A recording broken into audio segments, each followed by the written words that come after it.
وہ بلقیس کو بڑی محبت سے پتری کہہ کر مخاطب کرتے تھے۔ بلقیس اب کوئی لڑکی نہیں تھی، اس کی عمر تقریباً 32 سال ہو چکی تھی، تاہم وہ اپنی عمر سے کم از کم 4 سال چھوٹی نظر آتی تھی۔ اسے دیکھ کر ایک دلکش اور جوان سال عورت کا تصور ذہن میں ابھرتا تھا۔ میری عمر بھی تقریباً اتنی ہی تھی یا شاید 1-2 سال زیادہ ہو۔ شادی کے بعد میں نے ایک بات فوراً محسوس کی۔ بلقیس نے گہری سنجیدگی اور قنوتیت کے جس خول میں اپنی شگفتگی کو چھپا رکھا تھا وہ اس نے توڑ کر ایک طرف رکھ دیا۔ اس خول کے اندر سے وہی خوش گفتار، خوش گلو اور ہفت رنگ بلقیس برآمد ہوئی جس کو میں نے کبھی دیکھا تھا۔ یوں لگتا تھا کہ وہ میری ہر پیاس کو سیراب کرنے پر تلی ہوئی ہے۔ ان میں سے ایک پیاس اس کی آواز کی بھی تھی۔ ایک ایسا دور بھی تو آیا تھا جب سرما کی طویل راتوں میں اس نے مجھے انٹرکام پر گیت سنائے تھے۔ اب وہ سب کچھ دہرانے کی رت تھی۔ ایک شب میں نے اس کی آغوش میں سر رکھتے ہوئے کہا، اتنی اچھی آواز دی ہے اللہ تعالیٰ نے تمہیں، اس میں سے ذرا سی بھی خرچ نہیں کرتی ہو، حتیٰ کہ اپنے بیچارے شوہر پر بھی نہیں۔ کیا کروں؟ وہ ناک میں گنگنائی، کوئی اچھا سا گیت سنا دو جو دل کے تاروں کو پھر سے چھیڑ دے۔ نہیں خاور، ماں جی اور عارفہ تک آواز چلی جائے گی، وہ ہماری طرح نہیں، وہ سو رہی ہوگی، میں نے تسلی دی۔ وہ کچھ دیر تذبذب میں رہی، پھر کھنکھاری اور گلا صاف کرنے لگی۔ خود کو ذہنی طور پر تیار کرنے میں اسے دشواری ہو رہی تھی۔ چلو شروع ہو جاؤ، میں نے تحکم سے کہا۔ چند لمحے بعد اس کی دل نواز آواز میرے کانوں میں گونجنے لگی، وہی آواز جس میں کھیتوں کی ہریالی، پرندوں کی چہچہاہٹ، ہواؤں کی سرسراہٹ اور چرخے کی کوک سب کچھ شامل تھا۔ اس نے ہیر کے چند بند سنائے۔ آواز کم رکھنے کے لیے وہ گلے کے اندر ہی گا رہی تھی۔ اس طرح گانے سے آواز کی دلکشی پوری طرح سامنے نہیں آتی، مگر یہ اس کا کمال تھا کہ میں پھر بھی محصور ہو گیا۔ آخر میں وہ حسب عادت بولی، بس۔ گئے دنوں میں جب وہ اس ادا سے بس کہا کرتی تھی، جی چاہتا تھا کہ اسے بے تحاشا پیار کروں، تب میں صرف سوچ سکتا تھا، لیکن اب میں سوچ سے آگے بھی جا سکتا تھا۔ تم اس طرح بس کیوں کہتی ہو بلقیس؟ پوچھتی ہوں کہ کہیں تم آوازار تو نہیں ہو گئے؟ تم صبح تک بھی گاتی رہو تو میں اسی شوق سے سنتا رہوں گا۔ صبح تک؟ دیکھ لو کہیں مکر نہ جانا۔ وہ معنی خیز انداز میں مسکرائی، تم بڑی ہی تیز ہو۔ اس نے بڑی ادا سے اپنے ہونٹوں سے میرے کندھے کو چھوا۔ میں نے سرگوشی میں پوچھا، کیا بات ہے؟ مجھ سے بھی زیادہ میرے کندھوں پر پیار آ رہا ہے تمہیں؟ ہاں، وہ کھوئی آواز میں بولی۔ کیوں؟ ان کندھوں نے پوری جاگیر کا بوجھ اٹھایا ہوا ہے، وہ عجب رسان سے کہہ گئی۔ کوئی کسی کا بوجھ نہیں اٹھاتا بلقیس، یہ قدر ہی ہے جو کسی سے کوئی کام لیتی ہے، اور میں تو بڑا کمزور بندہ ہوں، کبھی کبھی اپنا بوجھ بھی زیادہ لگنے لگتا ہے۔ نہیں خاور، میں جانتی ہوں کہ تم کتنی بھاری ذمہ داریاں نبھا رہے ہو، یقین کرو۔ نہیں کرتا یقین، میں نے جلدی سے اس کی بات کاٹی۔ وہ ہنسنے پر مجبور ہو گئی۔ یہ اسی کا انداز تھا جو میں نے آج اپنایا تھا۔ کمرے کے دریچوں سے باہر چاند مغرب کی طرف جھکتا چلا جا رہا تھا۔ مدھم ہوا نے شبنم آلود پھولوں کے منہ چومنا شروع کر دیے تھے۔ مجھے بیبے جی اور عارفہ کے ساتھ 5 روز بعد راجوال واپس چلے جانا تھا۔ بلقیس کو 3 دن بعد آنا تھا، لیکن پھر پروگرام بدل گیا۔ بلقیس نے یہاں اپنا قیام تھوڑا سا بڑھا دیا۔ وہ خالدہ کی ایک نند کی منگنی میں شرکت کرنا چاہتی تھی۔ یوں مجھے اور بلقیس کو ساتھ رہنے کے لیے چند دن اور مل گئے۔ قریباً 10 دن بعد جب میں نے والدہ اور عارفہ کے ساتھ راجوال واپس روانہ ہونا تھا، دل پر ایک دم بوجھ سا پڑ گیا۔ بلقیس نے میرے کملائے ہوئے چہرے کو دیکھا۔ کیا بات ہے؟ سوچ رہا ہوں اب کب ملیں گے۔ کیوں، ابھی دل بھرا نہیں؟ وہ مسکرائی۔ تم تو کہا کرتے تھے بس ایک بار ہم جی بھر کر ایک دوسرے سے مل لیں، پھر پوری زندگی کا سفر میں خوشی سے کاٹ سکتا ہوں۔ وہ تو ٹھیک ہے، پر تمہاری طلب اور بڑھ گئی ہے۔ لیکن اب تو کچھ دن دور رہنا پڑے گا۔ کتنے دن؟ اس نے آہ بھری، پتہ نہیں۔ میرے خیال میں تو تم سب سے پہلے بڑے ماموں یعقوب سے بات کرنا۔ شادی کی خبر سنائے بغیر انہیں ٹٹولنے کی کوشش کرو، پتہ چل جائے گا کہ وہ کس طرح کا رویہ دکھاتے ہیں اس کے بعد۔ تم پریشان نہ ہو خاور، میں نے سب کچھ سوچ رکھا ہے، سب ٹھیک ہو جائے گا۔ لیکن اندازاً کتنے دن لگ جائیں گے؟ 1.5 مہینہ یا پھر اس سے تھوڑا زیادہ۔ اور اگر بات بگڑتی نظر آئی تو پھر سوچ لیں گے کہ کیا کرنا ہے۔ وہ کھوئی کھوئی سی میرے کندھے سے لگ کر بولی۔ اگلے روز میں والدہ اور عارفہ کو لے کر راجوال واپس آ گیا۔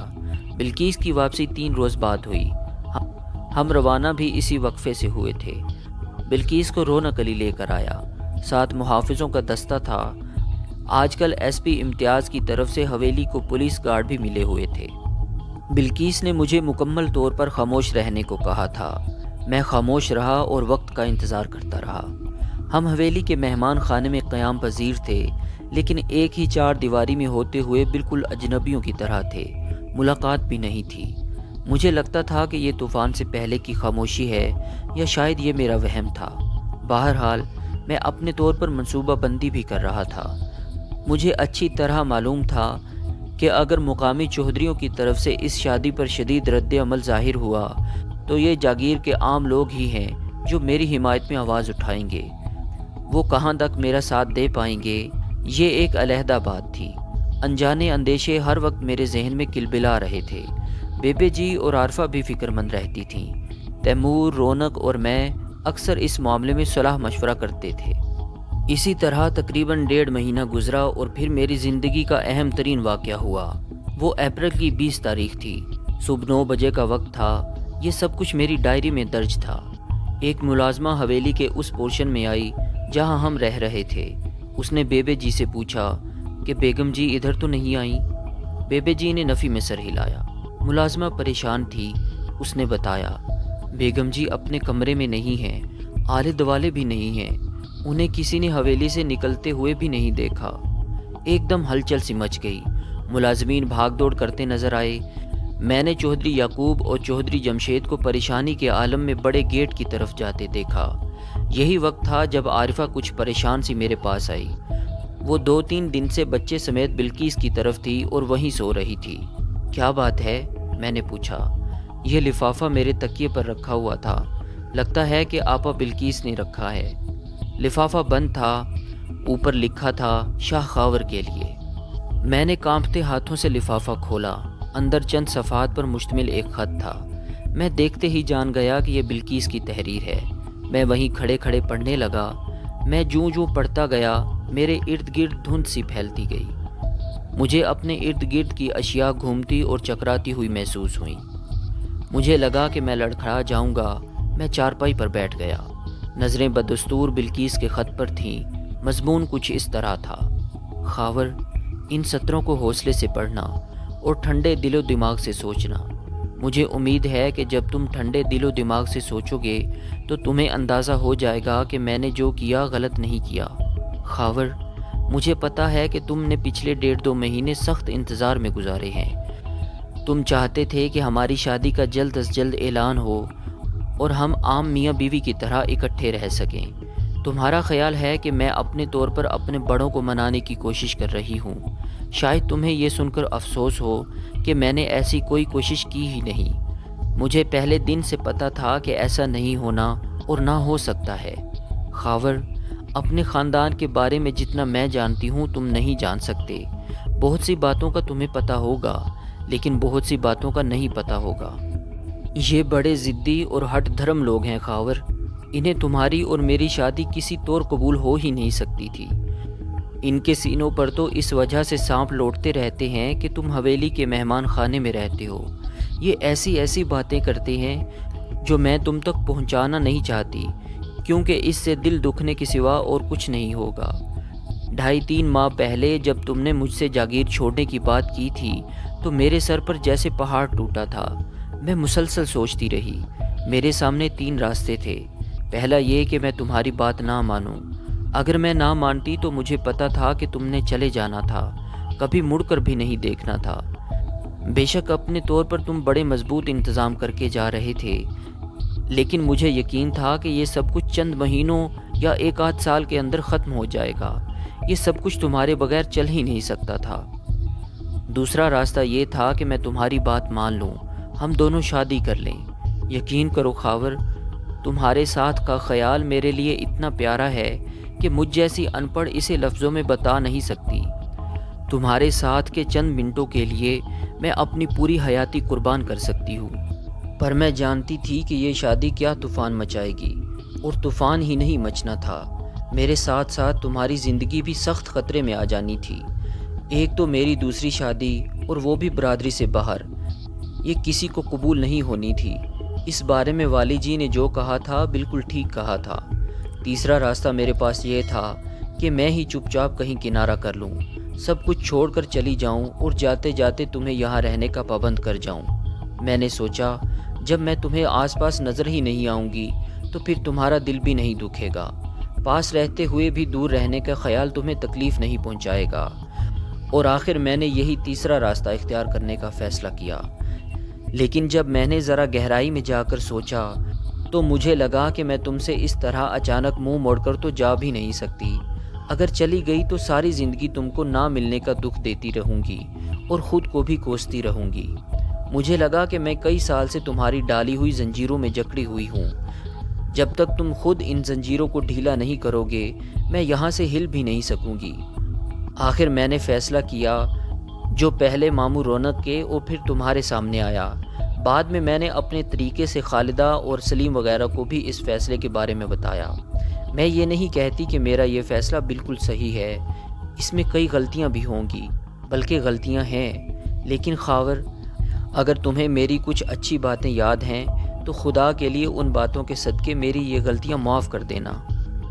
میں آج یہاں سے ہمیشہ کے لیے جا رہی ہوں خاور، حامد بھی میرے ساتھ جائے گا۔ یہ سطریں لکھتے ہوئے میری آنکھوں سے آنسو گر رہے ہیں۔ اس وقت ہاتھ جوڑ کر تم سے ایک ہی بات کہنی ہے خاور، تمہارے سر پر اب بڑے رکھوالے کی پگ ہے، تم اس طرح جاگیر کو چھوڑ کر نہ جانا۔ یہاں کے لوگوں کی ہر بھلائی اب تمہارے ساتھ جڑی ہوئی ہے، وہ تمہیں دیکھ دیکھ کر زندہ ہیں، تم انہیں زندگی سے دور نہ کرنا۔ اگر تم جاگیر کو اور یہاں کے لوگوں کو خوش رکھو گے تو میں بھی جہاں ہوں گی خوش رہوں گی۔ یقین رکھنا خاور، یہاں کے لوگوں کی خوشی مجھ تک ضرور پہنچے گی، اور شاید اللہ بخشے والی جی تک بھی۔ ایک بات اور تم سے کہنی تھی، اگر تم اس وقت میرے سامنے ہوتے تو شاید میں یہ بات تمہارے قدموں میں سر رکھ کر کرتی۔ اب یہی سمجھ لو کہ میرا سر تمہارے قدموں میں ہے۔ خاور، مجھے ڈھونڈنے کی کوشش نہ کرنا، کیونکہ میں اب ملوں گی نہیں۔ کروڑوں انسانوں کے اس ملک میں کسی نامعلوم بستی کی نامعلوم چار دیواری کے اندر اپنی زندگی گزارنے والی ہوں۔ میرے ساتھ میرا ایک بزرگ سرپرست بھی ہے، اس لیے تمہیں کبھی کسی بھی طرح سے میرے بارے میں فکر مند ہونے کی ضرورت نہیں۔ ہاں خاور، میری تم سے منت ہے کہ مجھے ڈھونڈنے کی کوشش میں اپنا وقت خراب نہ کرنا، کیونکہ بالفرض محال اگر میں کبھی مل بھی گئی تو مجھے تمہاری دنیا میں واپس نہیں آنا ہے۔ باقی میری طرف سے تم آزاد ہو خاور، اگر چاہو تو اچھی سی لڑکی دیکھ کر شادی کر لینا، ایک ایسی بیوی جو جاگیر کے کاموں میں تمہارا ساتھ بھی دے سکے، مگر یہاں پھر برادری کا چکر ہوگا۔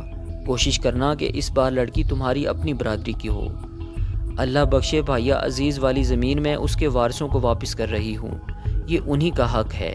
میں نے کاغذوں پر انگوٹھے اور دستخط کر دیے ہیں، لیکن جو زمینیں میرے نام ہیں ان میں سے تقریباً آدھی کے کاغذات میں نے تمہارے نام لکھوائے ہیں۔ تمہارے پاس اپنی زمین بھی ہے، مجھے یقین ہے کہ جاگیر میں تمہاری حیثیت اب اور مضبوط ہو جائے گی۔ اپنی اس تحریر میں بلقیس اپنے ملازموں، غریب رشتہ داروں اور ان بے شمار بے آسرا لڑکیوں کو بھی نہیں بھولی تھی جن کی شادیاں اگر وہ یہاں ہوتی تو اس نے کرانی تھیں۔ اس نے ان سب کے لیے بھی کچھ نہ کچھ چھوڑا تھا۔ خط کے آخری الفاظ یہ تھے، اب تم سے اجازت لینی ہے خاور، آخری بار تمہیں دیکھنے اور چھونے کو دل چاہتا ہے، پھر ڈرتی ہوں کہ جس دل کو بڑی مشکلوں سے سنبھالا ہوا ہے کہیں تمہیں دیکھ کر پھر کمزور نہ پڑ جائے۔ اب میں آگے دیکھ رہی ہوں۔ بچپن میں سنتے تھے کہ جو آگے دیکھتے ہیں انہیں پیچھے مڑ کر نہیں دیکھنا چاہیے، نہیں تو پتھر کے ہو جاتے ہیں۔ میں بھی کہیں پتھر کی نہ ہو جاؤں۔ مجھے جانے دو خاور، مجھے اب جانے دو۔ اللہ تمہاری مدد کرے، اللہ ہمیشہ تمہارا نگہبان ہو۔ تمہاری مجبور شریک حیات بلقیس خاور۔ بلقیس کا یوں چلے جانا میرے لیے کسی قیامت سے کم نہیں تھا۔ وہ ایک خط چودھری یعقوب کے نام بھی چھوڑ گئی تھی۔